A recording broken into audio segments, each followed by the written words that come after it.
A evidência que nós temos é que a formação das camadas da coluna geológica ocorreu num curtíssimo espaço de tempo. O pessoal está falando de, no máximo, 2 anos. Você fala, que isso? Por exemplo, a América do Sul e a África estão se afastando a 2 centímetros por ano, são 3.000 quilômetros de distância, demorou 150 milhões de anos. Peraí, quem disse que a velocidade foi 2 centímetros por ano o tempo todo? É só pegar a cor de pele, porque isso é bem legal, isso é capítulo 2 de Gênesis. A Bíblia nos diz ali que Deus fez o homem do pó da terra, certo? E ele dá o nome de Adão, Adam. No hebraico, Adam significa do solo ou da cor do solo. Então essa cor do solo não é a areia branca, nem a terra preta que a gente tem por aí, não é isso. A cor do solo é o saprolito, é aquele bronze avermelhado que todo mundo quer pegar na praia. Então deixa eu colocar isso daí para uma forma genética, para a gente trabalhar um pouquinho aí, tá? Quando você estuda um pouquinho de genética, a gente vai trabalhar ali com Azão, Azinho, Xão, Xizinho, Mzão, Mzinho, aqueles negócios assim, tá? Se Adão e Eva, vamos pegar assim, ó, a combinação M maiúsculo seria negro.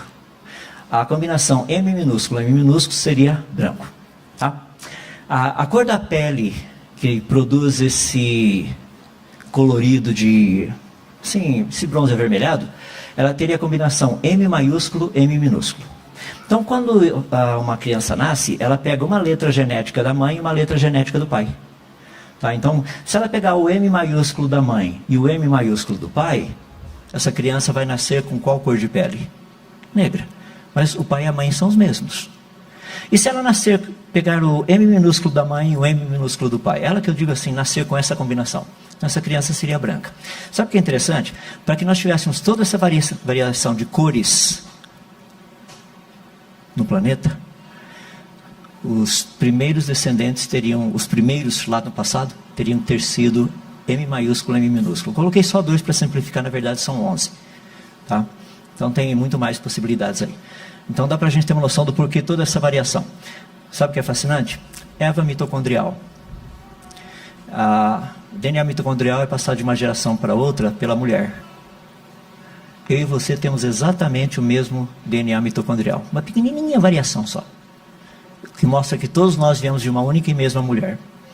Publicação recente do ano retrasado, descobriu-se que em toda a humanidade existem apenas 3 variações do DNA mitocondrial. 3. Explica. Só passa pela mulher, não é? Os filhos de Noé se casaram com 3 mulheres, cada um com uma.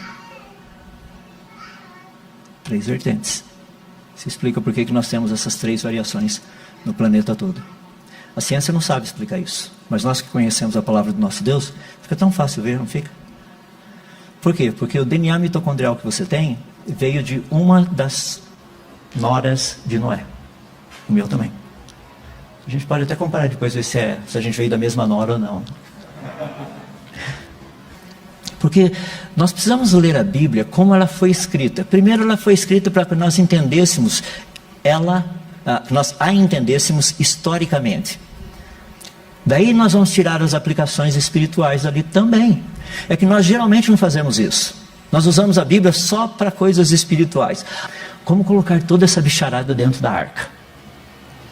Primeiro a gente precisa saber o tamanho da arca, né? A arca tinha 300 côvados de comprimento, tinha literalmente 50 côvados de largura e 30 côvados de altura. E no livro eu mostro um pouquinho, trabalhando isso daí, que como Moisés cresceu e nasceu e cresceu no Egito, e foi educado no Egito, provavelmente ele estava usando o chamado côvado egípcio. Tá? E a gente sabe qual é esse côvado.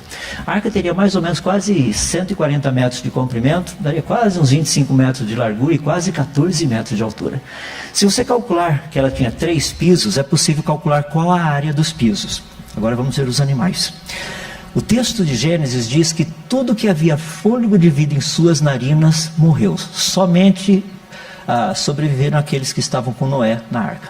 Então nós sabemos qual o tipo de animal que entrou na arca. Aqueles que tinham o quê?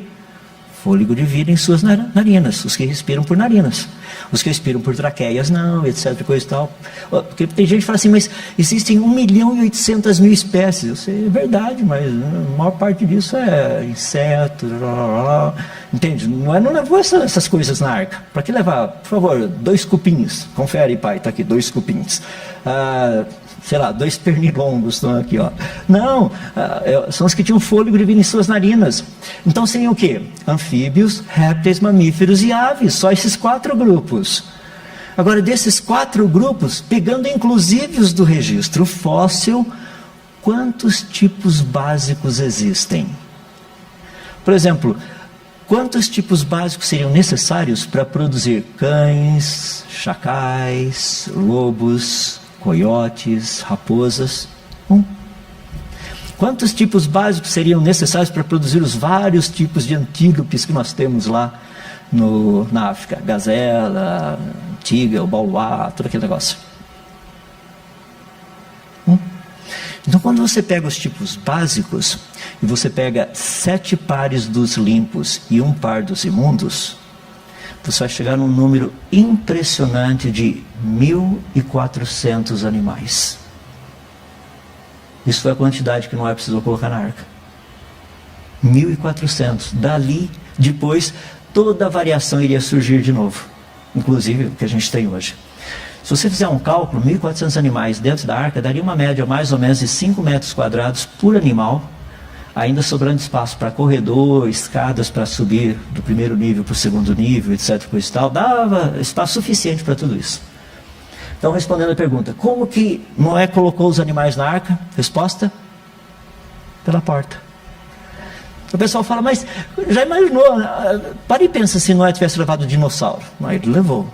Teria que ter levado. As pessoas falam, é impossível colocar um dinossauro. É verdade, colocar um apatossauro tem cerca de 12 metros de altura, mas o filhotinho tinha só 60. Por que você vai levar o adulto? Quando nós trazemos animais para cativeiro, para zoológico, sempre nós trazemos o filhote. Por quê? Porque a adaptabilidade dele é muito maior ao novo ambiente do que se você trouxer um animal adulto. Então Noé poderia ter trazido os filhotes, teria nenhum problema. Só uma coisinha rapidinha, só para terminar, a gente abre para perguntas. Pessoas chegam para mim e falam assim, tá, mas Noé ficou 371 dias com a bicharada dentro da arca, né? Uhum. Já imaginou cuidar de toda essa bicharada? Você quer ver os detalhes? A Bíblia nos diz que as águas cobriram 15 côvados das montanhas mais altas. Significa que metade da arca estava abaixo do nível da água. Qual a temperatura da água no oceano? Cerca de mais ou menos 7 metros abaixo da superfície. Já fez uma pesquisa? Temperatura de mais ou menos 17, 18 graus. Tá? É a temperatura da água. Se você pegar na mesma latitude das montanhas do Ararat, tá? Essa é a temperatura média do oceano naquela latitude. Qual a temperatura que mamíferos e aves hibernam? E répteis e anfíbios passam pela brumação? 17 graus Celsius. O que aconteceu? A maior parte da bicharada estava hibernando ou passando por estágios de torpor. Estágio de torpor é aquele assim, quando você vê o pregador lá na frente, ele vai e volta, vai. Tá, esse é o estágio de torpor. Brumação é aquele estágio assim que o animal literalmente ele desmaia. Tá, isso, répteis e anfíbios fazem isso. Daí eles acordam meio assim, vão lá, bebem um pouquinho d'água e pum, desmaiam de novo. Isso é brumação que a gente chama. Pessoal, é tão legal a gente estudar o dilúvio olhando do ponto de vista do conhecimento científico que Deus nos deu. Sem dúvida ele aconteceu. Então quando vocês chegarem lá em Gênesis capítulo 6, 7, 8, 9, vocês vão ver um pouquinho de tudo isso. Minha oração é que Deus os ajude a olhar com bastante alegria e ver o que Deus fez em ter, pela fidelidade de um homem, trazido todos nós à existência. Porque eu e você somos descendentes de Noé.